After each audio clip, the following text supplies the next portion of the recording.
Hello, everyone. Thanks for jumping on the call. Whether you can be on for the whole hour or not, it's all good. The key thing is today is to clearly get to a place where I want you to just embrace this gift. And I hope this call today does exactly that for you more than anything on the planet. Okay. So the key thing is, and I put my little video up in the corner just to kind of, again, I do that at times when I do a webinar just for connection to build rapport with you guys. I'm not just a voice out there. I'm actually a person that is in this with you. Okay, as an empath, I can speak from experience and so on. So today's call or webinar, whatever you want to call it, it's going to last probably between 45 minutes, maybe an hour at the most. It does go by really, really quick. But I want to give you 6 steps to survival as an empath. And the reason why I chose to do this call is because empaths tend to congregate together and we're attracted to each other. So it's not a surprise that most of my clients are empaths. It's not a surprise at all that I tend to attract them wherever I go. In all honesty, it feels like everybody's one, but again, we kind of flock together, birds of a feather flock together kind of a thing. And I want you to get clear, first and foremost, if this is even you. Maybe you're a highly sensitive person, which is also a percentage of the planet. And if this is something that you personally have, it's not a disease, it's not a virus, it's not something that's a curse. It's actually the opposite of that. It's a blessing. You have a gift, and I want to teach you how to use it for good, because it can feel like a curse if it's not handled properly. So let's just jump in. As I give you these 6 steps, you're more than welcome, for those that are on the call live, you're more than welcome to, in the chat area, you can actually, or type there's a Q&A area on this webinar, and you're more than welcome to type in questions as we go, or you can wait till the end, whatever makes you happy. And the key thing is to get really, really clear on who you are, what you can take away from this call today and apply it to your life. Okay? So moving right along. First and foremost, let's get clear on what an empath is. And an empath is a person who is capable of feeling the emotions of others, despite the fact that, they're not even going through that situation. And I know that there's one thing to not confuse this with. We all have compassion. Gosh, I hope, most of us anyway. As a human being, yes, we're compassionate. And when someone tells you their story, your heart will go out to them with compassion. That's not an empath. An empath is actually physically feeling everything that the other person is feeling. It could be physical, could be emotional, could be anything. I've had some empaths actually can feel physical trauma in someone they love and know they're going to die, or they're going to have a heart attack, or something really, really sensitive, something really strong in that instance too. That is possible with an empath. We also, everything's a feeling for us. Everything's an emotion for us. We don't necessarily think as logical as most. We go with our gut, and we are super intuitive, crazy intuitive people. So I want you to get clear. Maybe you're a highly sensitive person, which is about 15 to 20% of the population. And empaths really are only 2 to 3%. Less than 5% are empaths on the planet. And at first, I believed that. Now I'm like, no, there's no way. Or I know all of them.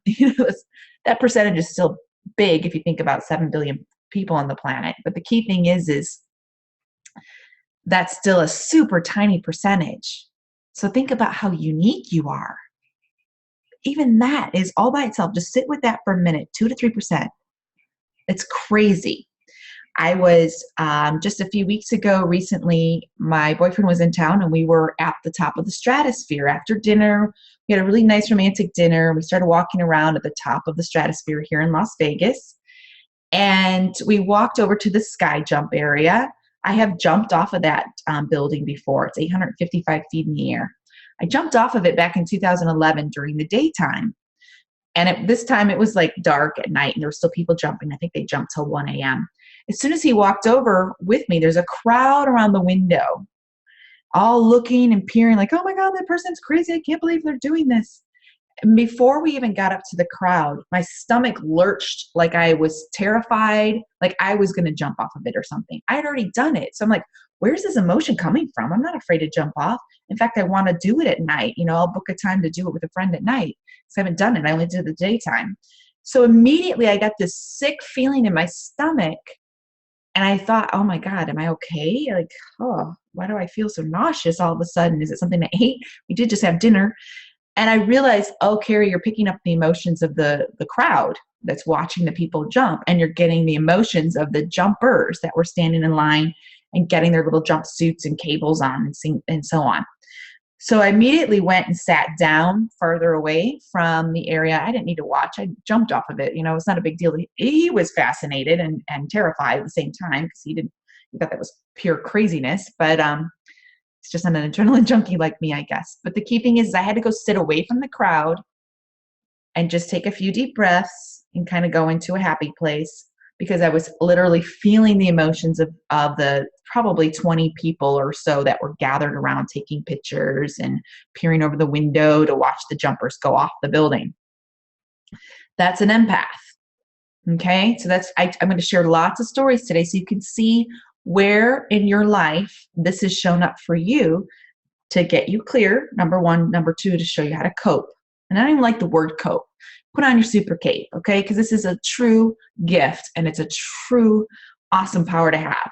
You've got to use it for good. It was given to you by the divine source of God. You might as well use it for the best. That's how I see it anyway. It took me a while to get there, but that's how I see it now. So that's just a sign. Again, remember, I was feeling like, oh, I'm going to get sick, and why am I feeling anxious? And my heart started pounding.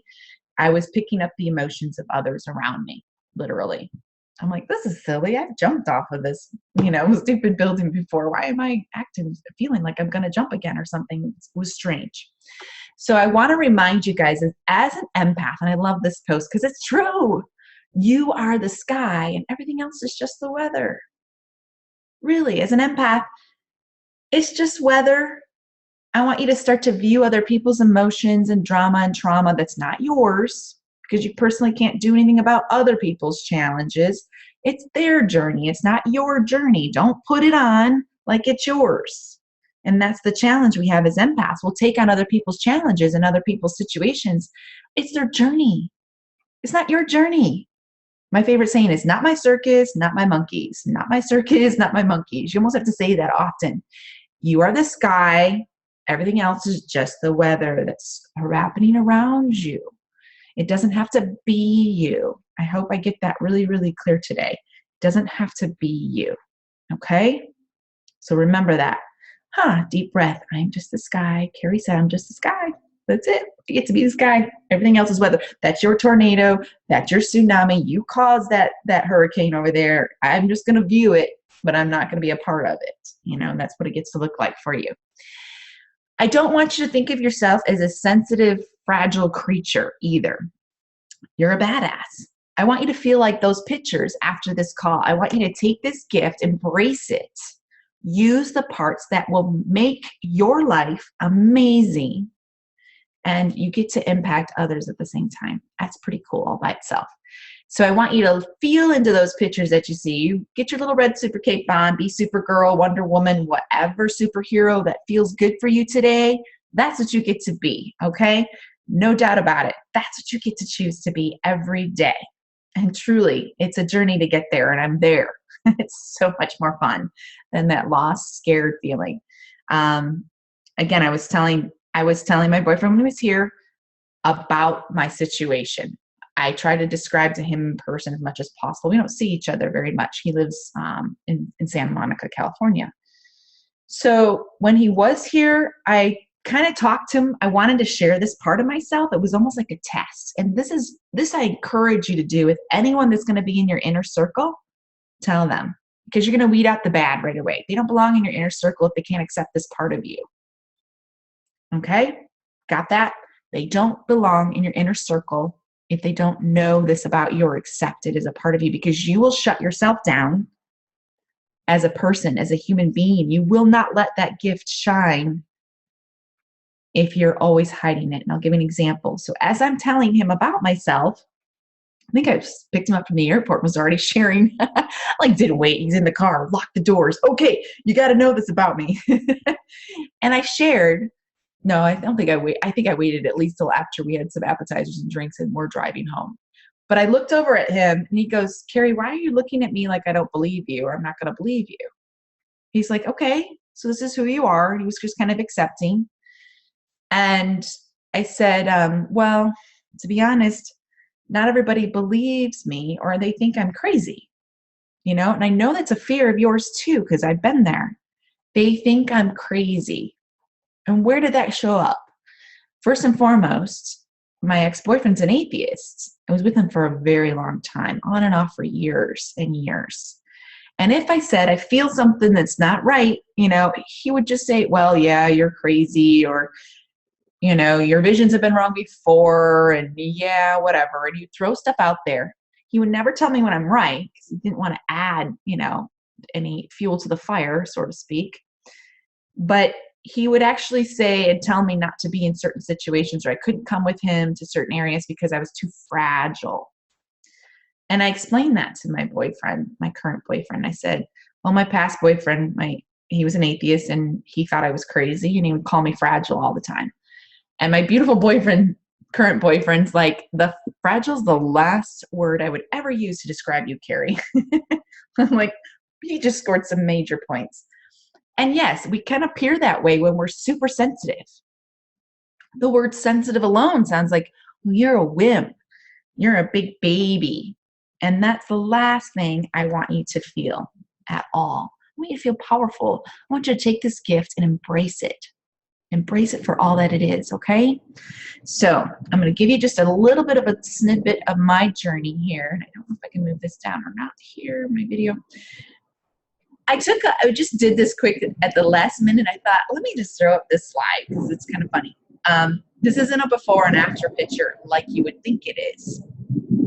As a fighter jet goes over my house. Good Lord, I do live close to the Air Force. But my first Facebook picture in 2008, and that is my first Facebook picture, no lie, because I literally put it on there. My birthday, you remember finally getting an account after all your friends from MySpace moved over to Facebook.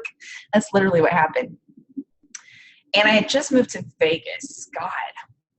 No, I hadn't. Let me think. Nope, that was taken in my Michigan house. May 5th, 2008 is when I uploaded that picture. And I moved to Las Vegas June 15th, 2008, like literally the next month. But I already was starting to pack and getting ready to move. So I took that picture. Yes, I had already going through divorce and changing my life. If you could see the pictures before that one, they would be a lot worse. Not worse. Not that that's a bad picture of me, but would be a lot heavier, sad, frustrated person.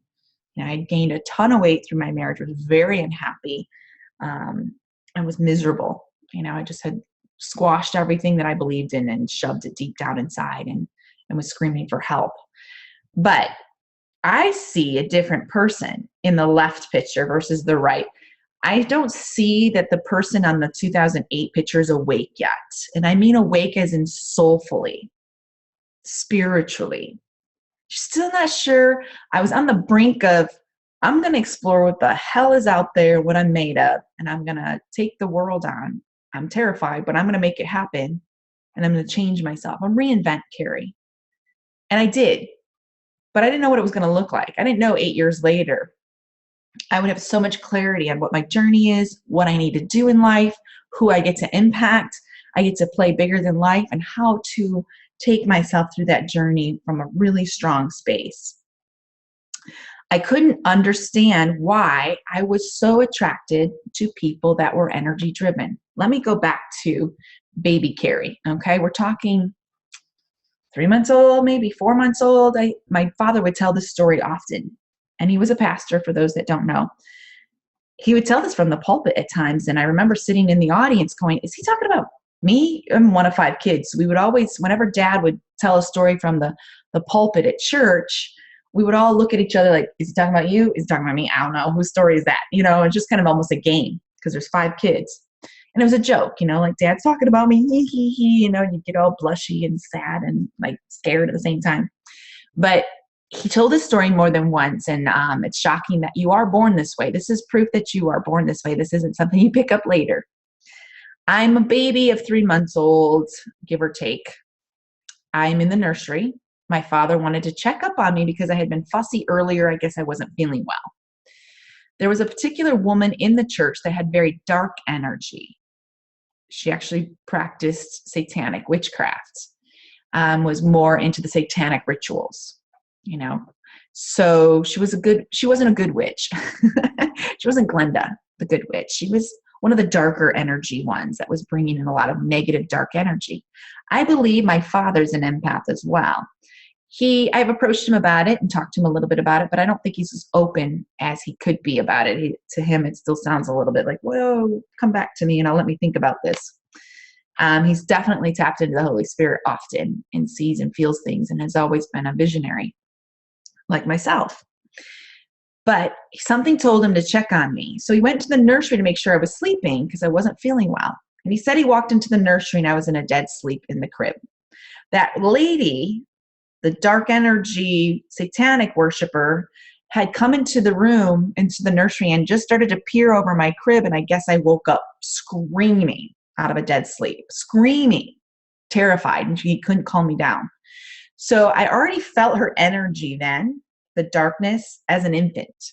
I had this situation. So it's not a surprise that I have this gift. It showed up then at 3 months old. You know, I kind of remind my parents, hey, remember, I'm that crazy baby that you had out of the 5. You know, I'm the odd one.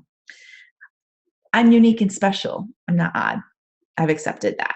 So as I was growing into the person I am today, and I moved to Las Vegas from Michigan back in 2008, and I literally had to run away from all my beliefs and all of my Midwest mindset. I call it Midwest mindset, very much in a box. The only world that exists is the state of Michigan. We never leave it. If we go on vacation, it's only up north, literally. That's how they think. And I used to think the same way. Or to the Upper Peninsula. They don't travel much. They act like that planes can't go out of the state, or that the borders of Michigan is all water and you can't leave or something. I don't know. But it's a very small-mindedness. And also the strict religious upbringing. Again, another box I had to break out of and burn. So moving to Vegas, I started to get attracted to so many energy people. They were like showing up in my life like crazy.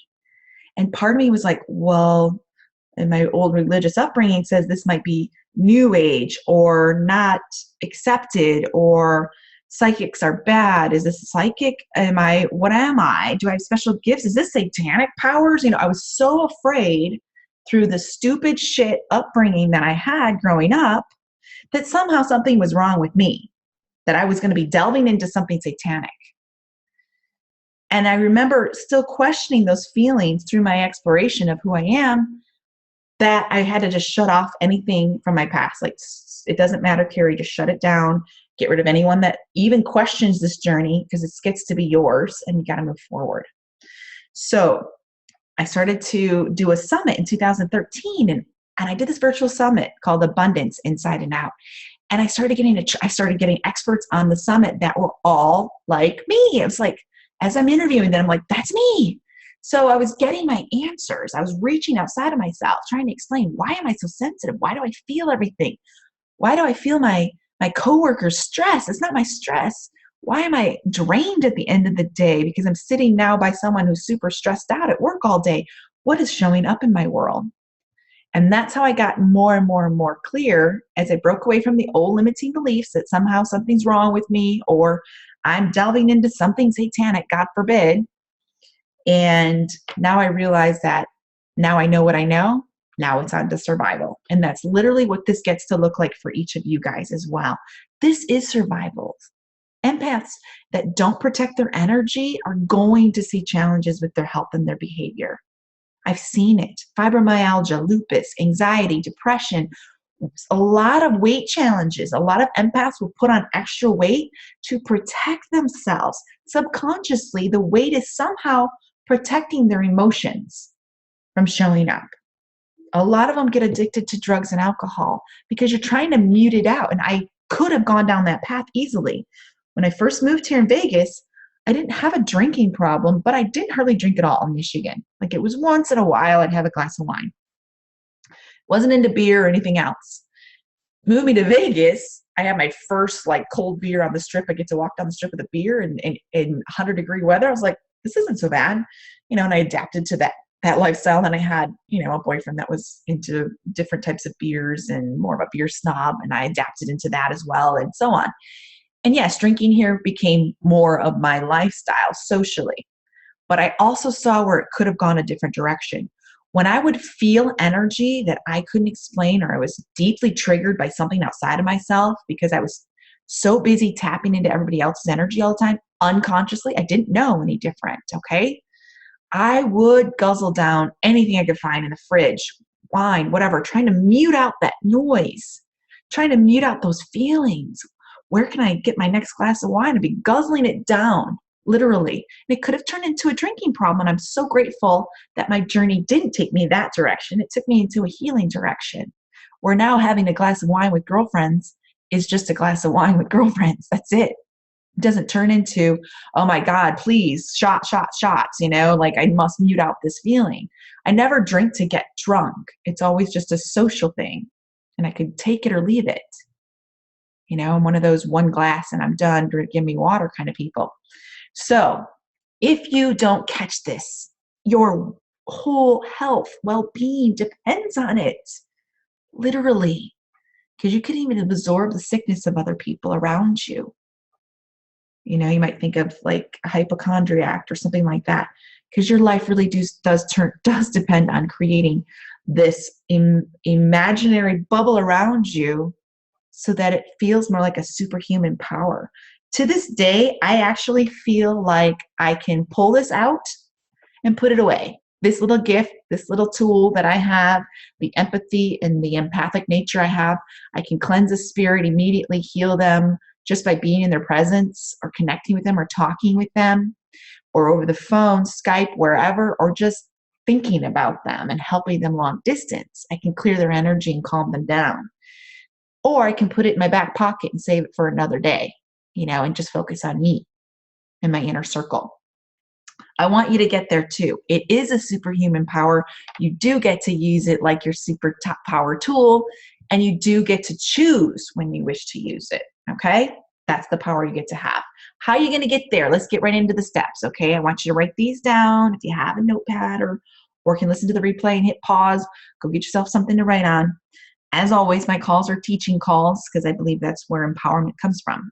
Education plus inspiration equals motivation. So step one, stop tapping into other people. Stop it. Stop. Okay, now you'll know what I'm talking about. Do you ever find yourself start to think about somebody and then it goes deeper? You're starting to now try to feel their energy. Maybe it's the guy you're dating and why he hasn't called you back. Maybe it's a client that you're wondering if she's going to sign up or he's going to sign up. Maybe it's a promotion of a business deal or something, a career change, and you're trying to tap into the energy of your boss to see if he's going to give you the job. Or maybe it's the lady you saw at the grocery store and you can't stop thinking about her because she looked miserable and you could feel her energy and it still sticks with you. When you're doing that, you're actually, think of it as you're visualizing your antennas going way out there. You actually look like Medusa. You got your little, snakes coming out of your head and tentacles coming out, and you're trying to tap into everyone's energy. You will drain the crap out of yourself. Use that gift sparingly. It will drain you. My ex-boyfriend was so non-communicative. I was constantly trying to tap into his energy to figure out what was going on because he wasn't speaking. He couldn't, he was very emotionally handicapped. He could talk about the weather all day, but he couldn't talk about the important stuff. So I would try to tap into his energy to see where he was going, what he was feeling.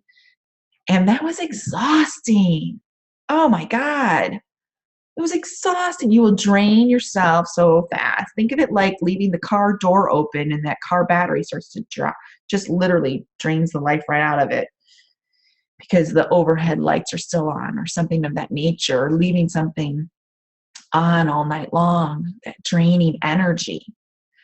And if you have a person like I just described that is toxic, my ex-boyfriend was very toxic, get him out of your life. Cut them out if possible, or reduce time with them altogether. Literally, just cut them out if you can possibly do that.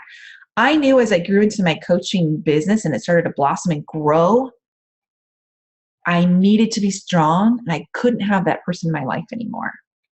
I couldn't be strong and have that person pulling me backward, pulling me backward, pulling me backward. It's one of the hardest choices I ever made, but it had to happen.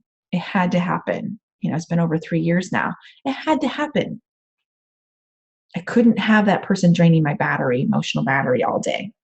If you can't leave this person, like it's a child, or maybe it's a mother that lives with you, or a family member, or your husband, your spouse, if it's a spouse, I really am sorry because I don't even know how to cut that out, but maybe explain to them your situation if they don't know it. But more importantly, spend less time if possible, reduce less time. If it's a child, work with them through this, work through your challenges, and get really clear on how you can protect your own energy. So step one is to stop trying to tap into everybody you see, especially in a public area. If you're trying to tap into what's going on all around you, you will be a mess. You'll be nothing left for anyone else in your life going forward. Step two, turn up your own antenna. This is the time to really focus inward as much as possible. Drown out everyone else. Turn everything off.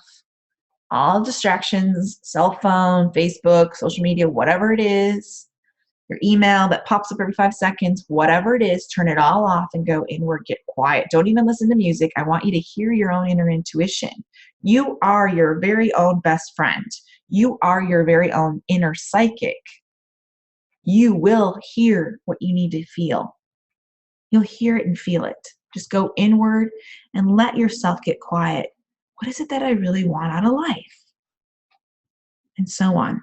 I want you to listen to your inner voice because that's when you get clear what your voice sounds like versus other people. If you're always trying to save the world, you're going to mute out your own inner voice. And at some points, it'll feel like you're hearing and feeling everyone else's voices but your own. What do you want? Not what somebody else wants. What do you want for your life?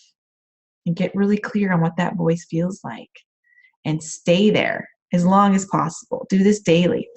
I need recovery time in between events. I went to a global conference in Miami not too long ago, and it's back when I was working in the corporate world. I think it was 2011. Sheesh. Okay, maybe it was a while ago. I was with thousands of other business coaches just from all over the world. It was very hyped energy. We had great speakers. I'm in the crowd. I'm in the event. I had to go up to my room, which everyone there was like, Carrie's the social butterfly. She's that extrovert. She loves everybody. She's out there, and they're judging me based on social media. They don't know who I am really. They don't know I need to recharge my batteries to be that Carrie. So I would go up to my room in between events. I never would meet anybody at the bar or for happy hour or for a drink afterwards or for dinner. I did it like one time. I had to go back to my room and just clear off all that aura energy, just kind of do a clearing, clean up your aura and so on. It was just like, ew, I can't do it. It's like I needed that recovery quiet time because all that energy was too much. I was overstimulated. And we as empaths will get overstimulated no matter what the energy is. It could be the super positive, vibrant highs. It could be the super, super lows. Doesn't matter. Any extreme in emotion will make us feel like we're kind of off. Something's not right. My track, my roller coaster isn't quite on the tracks. I feel a little off here. Something's wrong. I'm going to go over the edge. So you need this recovery time in between events. And events could be lunch with a girlfriend. I never do this. I never, ever, ever do this where I book myself with like a lunch and then a dinner or back-to-back stuff in person. I can't do it. I just can't. I am no good for that second appointment.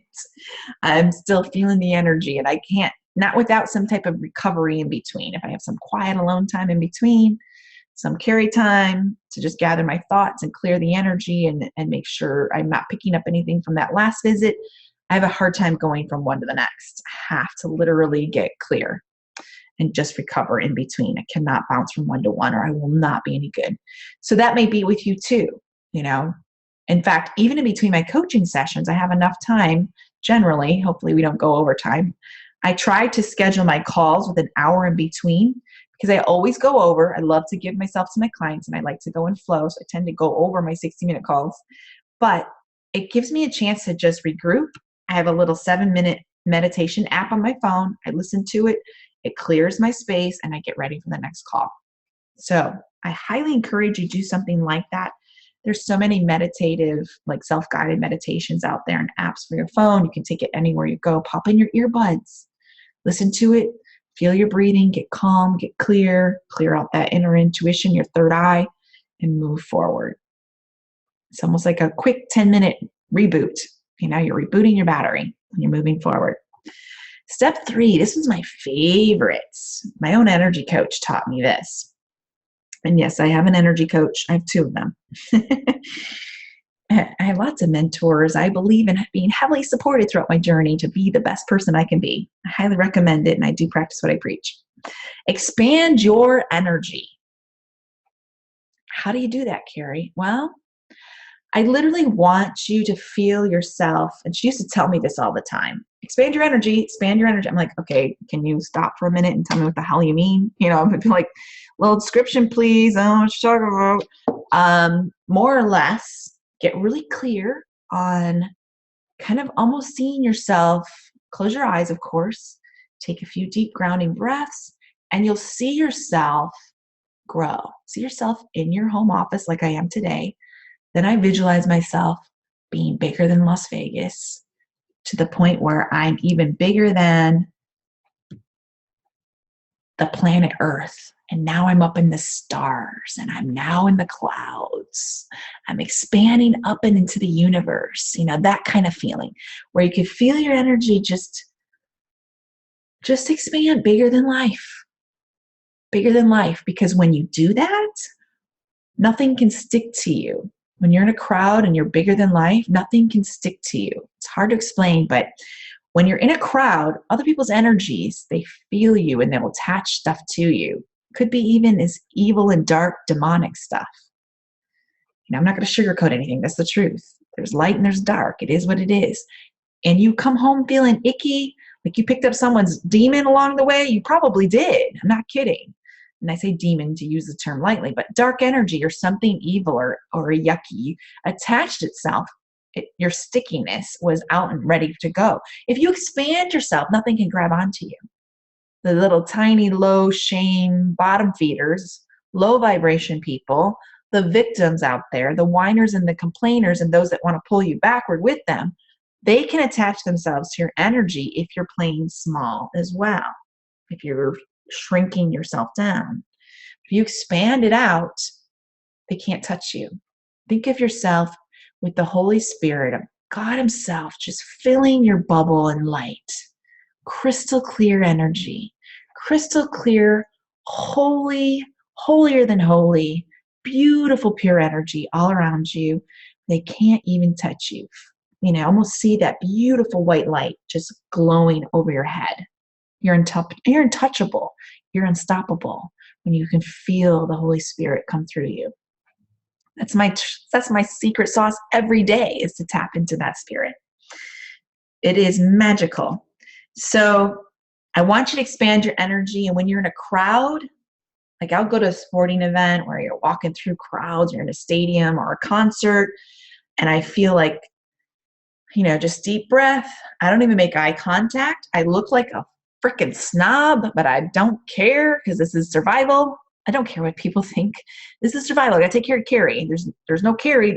I can't help anybody, right? You got to take care of you first. I literally will not even make eye contact. I see through people. I can't explain it. If you see me publicly and you have to like jump in front of me to get my attention, that's why. I've had a friend literally in the grocery store ram my cart because she was trying to get my attention so bad. She like jumps in front of me and rams me with her cart. Carrie, I called your name 10 times. You know, it's like, sorry, I'm in that zone where I don't see people. I literally wish they could just, you know, shut down the grocery store and just make it for me like VIP entrance. Carrie, no one else is here. Just freely shop if you wish. Take as long as you need. We'll have your private cashier over here when you're ready.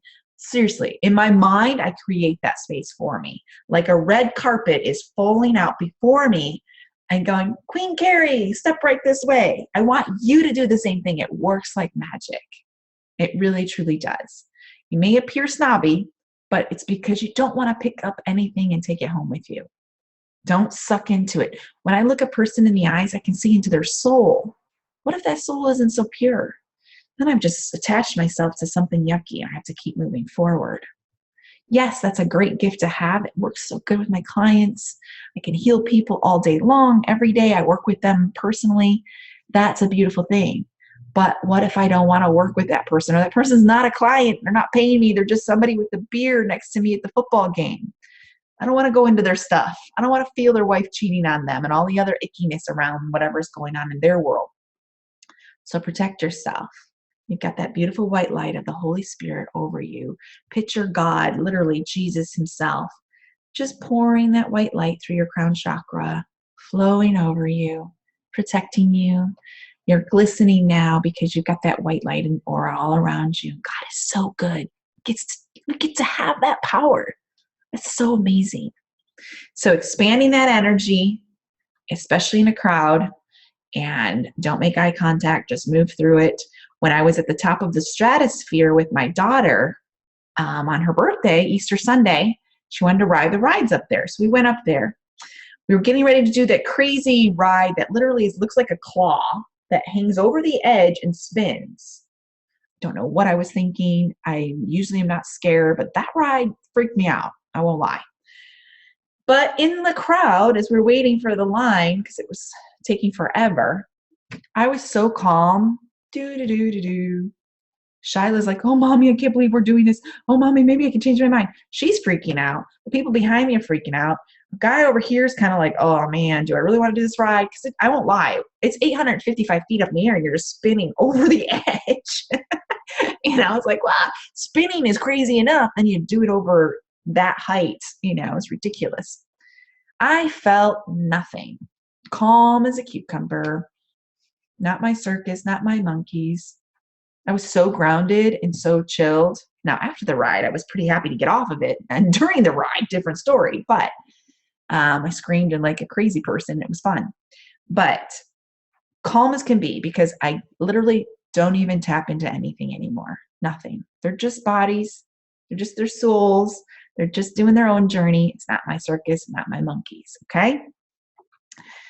Step 4, if you're having a challenge retraining your mind and thoughts to not tap into other people, and you do come home with something yucky, or you're feeling in the moment, like I did again when I was at the stratosphere on that top, when everybody was jumping and I could feel my stomach lurch like I was going to be jumping next, and I felt all this anxiety and fear. I immediately was like, who does this belong to? Return to sender with consciousness attached. Who does this belong to? Because that feeling isn't yours. Most of your feelings as an empath aren't yours. And I have to kind of warn you, you don't have to be in a crowd to feel other people's feelings. You could be sitting at home. I feel people's stuff right here in my home office alone when my daughter's at school. Nobody in sight. Could be a neighbor's feeling. Could be one of the kids walking to school. Could be somebody in another state. Could be a client that's, stressing out about something. Sometimes I can feel them, even when I'm not trying to. You could be picking up, something from a spouse or your child, anything. So when you're feeling something come over you, you're like, whoa, at first, sometimes we just react. I want you to respond to this, not react. Because if you think it's your emotion, you might react to it, especially if it's fear or something else. Who does this belong to? Return to sender with consciousness attached. Say this out loud multiple times.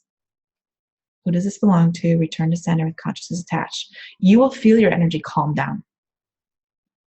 If it's a situation you're personally in, maybe it's something you're a little afraid of at your first presentation or something like this, and it's freaking you out, just say, what is on the other side of this uncomfortableness? Because chances are there's always something good.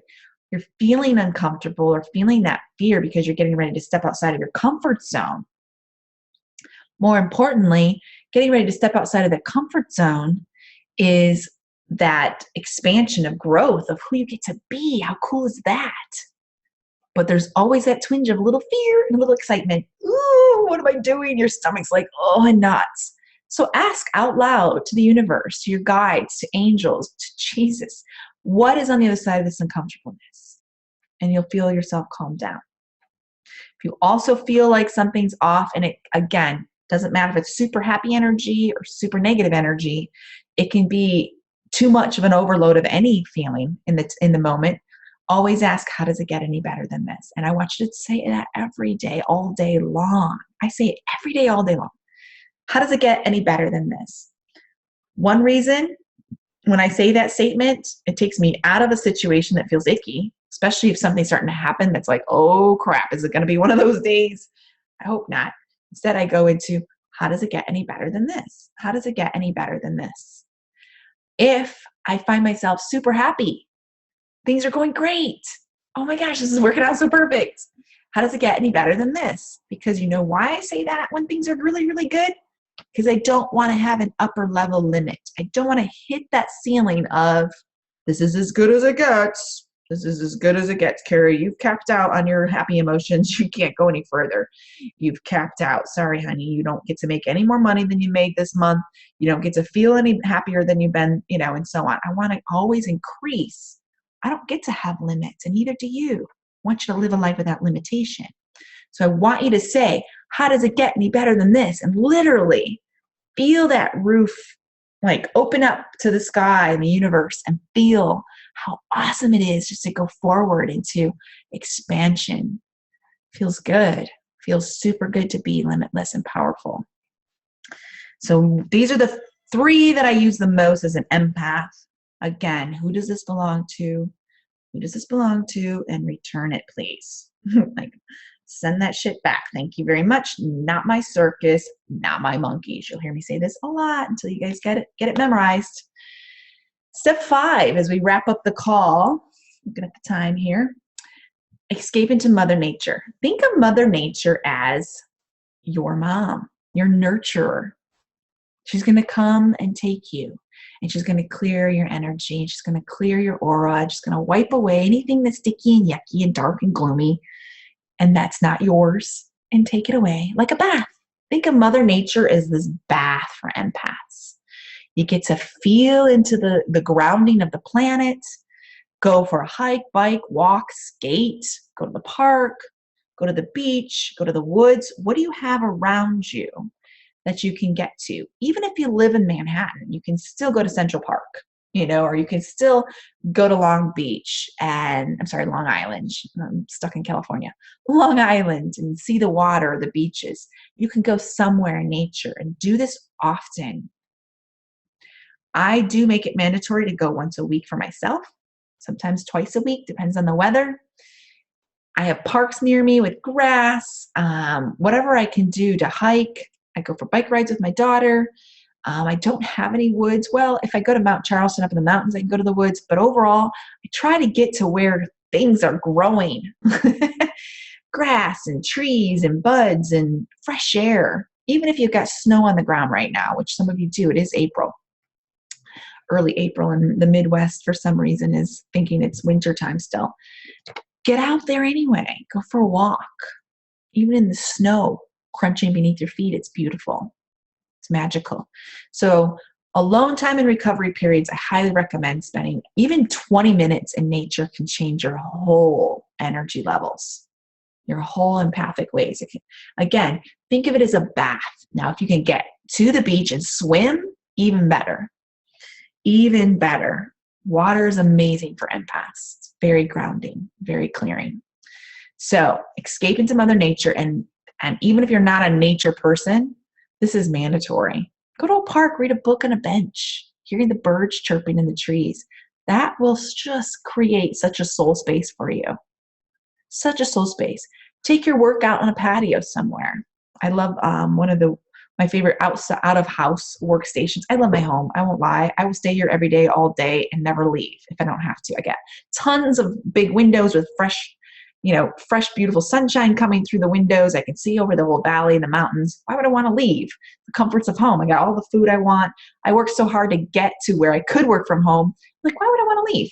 But when I choose to leave, I go to a great coffee shop that has indoor and outdoor seating. It's an Italian setting. It's very pretty.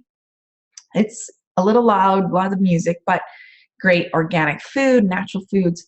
I get to feed my soul. So I choose those areas. And even sitting outside just for that time while you're working can do magic for you. It can truly do magic for you. So the last but not least step is grounding. Well, what does that mean? I was talking to my daughter the other day. And I'm like, Shyla K, you need to ground your energy, sister. Chill. I'll even tell my daughter, your energy's too much for me right now. You need to go in the other room. Because she'll be like, wow, super high off of something. I'm like, I cannot handle your energy and mine right now. You need to go. She gets it. She's an empath too. She's super intuitive as well. She feels it too. She feels everything. And I'm like, she gets it. She's 12 now. It took me time to understand. She doesn't take it as rejection. She sees it as, okay, my mom needs some time alone. I'll circle back. She'll let me know when she's good and we'll have some quality time. But if she can't handle me right now, I get it. If I'm on overload, I'm like, whew, time out, girl. You need to get out of my space and leave mommy alone for a little bit. I'm going to meditate. Okay, mom. She's good. She gets it. She sees her mom like over there with her earbuds in, meditating all the time. Grounding is when you're feeling like you're spinning out of control. You feel like you're in your head too much. You feel like life is happening too fast. Like maybe your vibration's too high, and there is such a thing. Your frequency is like bing, way out there, and you're floating like a hot air balloon out of control. Something like you might feel like, you pop a balloon that's a helium-based balloon and it just like spins everywhere as it runs out of air. That's what you might feel like. You need to get grounded. And you'll know it because your heart starts to beat really fast. You get really anxious. You're like, whew, what's going on? I went to lunch with a friend, was it last week? And that was great. We were sitting out in the patio. There was hardly anybody around. I only had like one little drink and lots of water, and it was pretty warm. The sun was on me. So maybe it was a combination of, not having enough water and the sunshine. But I immediately, right towards the end, my heart started racing like I was feeling anxious. And I don't know. It could have been the person behind me that was sitting next to me. Who knows what that person was going through? Who knows? Could be anxious over anything. But I started to feel it. And I'm like telling my friend, I'm like, whoa, all of a sudden my heart's just racing. What's going on here? I had to do some deep breaths, deep breathing all the way home just to and it took a while to clear that. It wasn't until I got home and I did my own grounding exercise to get really clear on that. So what will help you feel grounded? Even washing your hands in water will clear energy.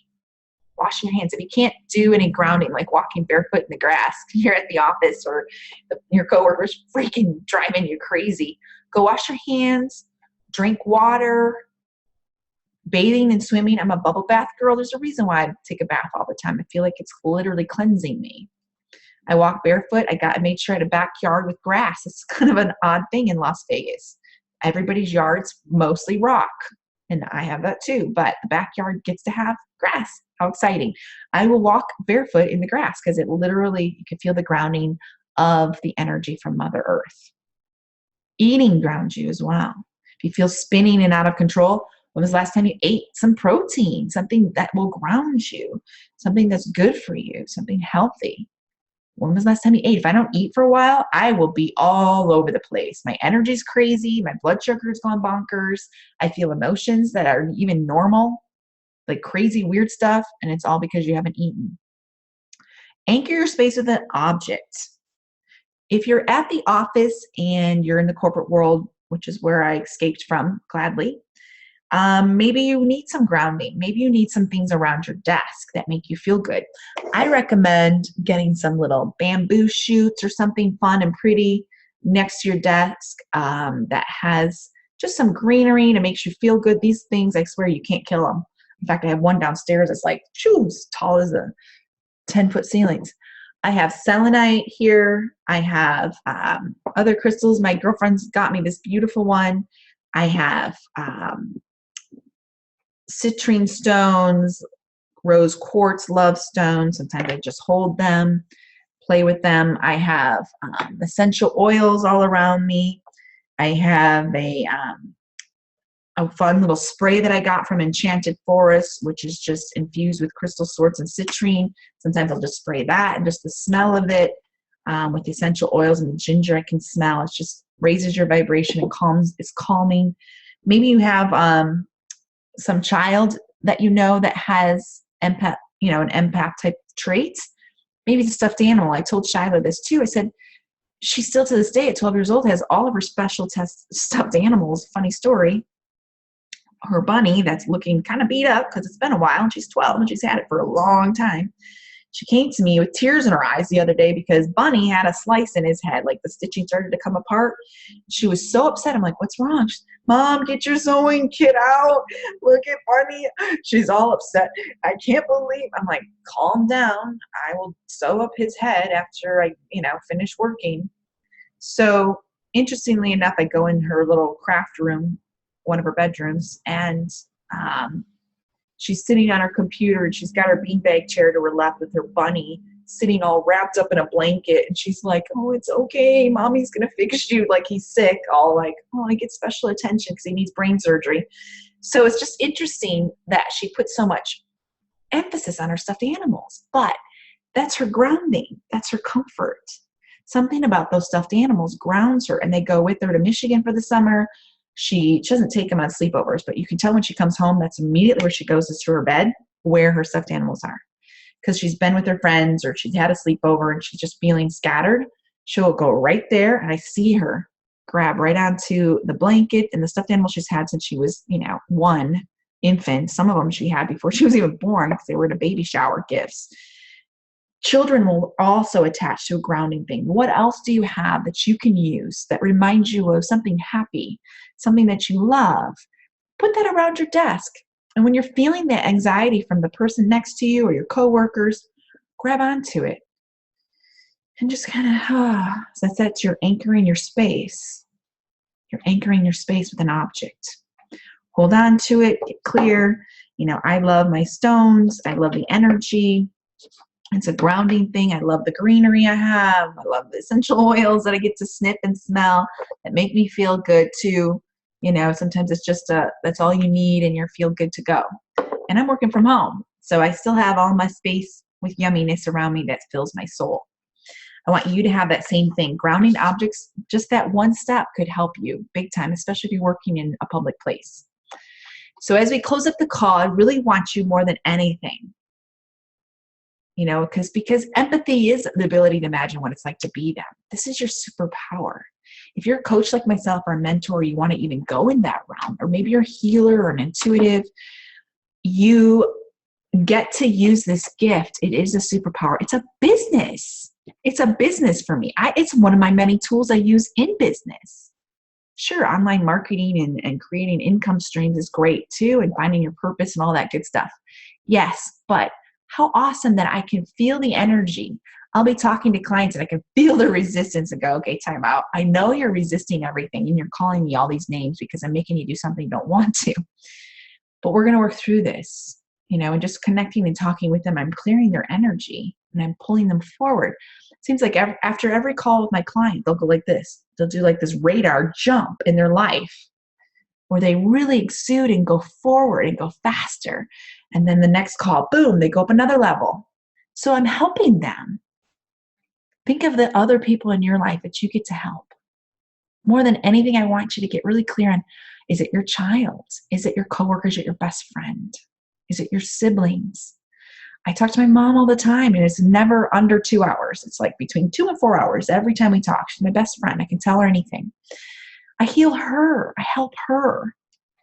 I have friends that are like, okay, I need some Carrie Sunshine and Rainbows. One of my best friends says that to me all the time. I need Carrie time. Okay, let's go to lunch, girl, whatever. I get it. It's a gift, and it makes you feel so good. But if you don't do the steps I told you, when your best friend does say, hey, I need some Carrie time, you'll go, whatever, you and everybody else. So don't have time for that. I'm exhausted. I'm depleted over here. Why would you want to feel that way when the people that you love, or if my daughter does need mommy time? Lately, she's been so, I think it's because she knows she's going to Michigan in June and she's just been not clingy, but just, mommy, I love you. I love you. I love you. Kiss, kiss, kiss, kiss all over me. And I think it's because, I'm in a good space. I feel full. I have enough to give her. We've had more quality time lately than ever before. I enjoy it more because I have healthy boundaries. The more you create those healthy boundaries, the more you will feel better. So I'm hoping this call given you much peace and peace of mind more than anything, that you get to feel however you want. More than anything, I've been super, super clear on what my gift is to this planet. And now I see this as a true gift. Like, oh my gosh, I can't wait. One of my clients that lives here locally just texted me this morning. All right, I'm super clear on what I need. I know you need to help. You need to help me. What do I need to do to book time? I'm like, we can book a session, but I can't see you till Friday in person. He's like, I want to see you. I know this is gonna change my life. I'm like, yeah, this sounds cool. I can't wait to see what little, blinding flash the obvious that happened to him today in his little morning study that he did, as I teach my clients to go inward before you go outward every day. How cool is that I get to go meet with him on Friday and really get clear on what that looks like for him. Again, I'm coming from a space of, I get to help you. I got my super cape on. I'm going to tie it in a little bow. I got my red cape on. Life is good. How cool is that? And if you don't have that ability, you're going to see this as a curse instead. You're going to see it as this heavy burden, and you're going to feel that energy going down, and just making it worse and worse and worse for you. And that's the last thing you want. That's the last thing you want. You want to go, what? You need me? Just a minute. Put on your Wonder Woman outfit, whatever that looks like, Supergirl, and go to town and get to help people. And all of us want to help people at some core level. The only time you don't want to help people is when you're not nurturing yourself, when you're not saying no to the bad and you're not saying yes to the good. And that's super important to get to that level, by all means. So I'm going to let you guys go. If you have any questions, I know we just have a couple minutes. I don't see anything that's been typed in. I will post this replay, as I always do, in our Goddess Tribe. If you're not a part of the Goddess Tribe, please reach out to me on Facebook and ask to join. Happy to put you in there if you feel like this is something that you can learn from. It's just a free tribe where I like to bring people I've past clients, present clients, and future clients to into a circle of a safe space where they can learn from me. We can grow together. There's many other highly sensitive people and empaths in there as well, and some that don't have it but are also learning from us, and they get to move forward with that type of clarity and so on. So that tribe is a safe place. If you're listening to this outside of the tribe, please reach out. I will happily put you into the group and make this super, super great for you. Again, guys, big hugs, big love. I'm off to the next appointment. I was happy to share this with you. Please at least take one of the tools with you today and use it and watch your life change. Just trust me on this. I've come this far for a reason, and I want to help everyone else with this as well. Big hugs, big love. Bye, guys.